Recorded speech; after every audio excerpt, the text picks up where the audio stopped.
ମନୁଷ୍ୟର ପତନ ସେହି ସମୟରେ ଆରମ୍ଭ ହୋଇଯାଇଥାଏ ଯେବେ ସେ ନିଜ ଲୋକଙ୍କୁ ଖସେଇବା ପାଇଁ ଅନ୍ୟ ଲୋକଙ୍କ ଠାରୁ ବୁଦ୍ଧି ନେଇଥାଏ।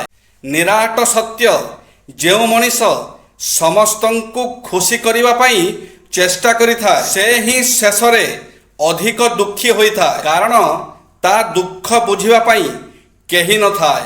ଯେଉଁଠାରେ ସୂର୍ଯ୍ୟ କିରଣ ଅଛି ସେଠାରେ ଆଲୋକ ଅଛି ଏବଂ ଯେଉଁଠାରେ ପ୍ରେମର ଭାଷା ଅଛି ସେଠାରେ ପରିବାର ଅଛି। ଚାରୋଟି କ୍ଷେତ୍ରରେ କେବେ ଲାଜ କରନ୍ତୁ ନାହିଁ।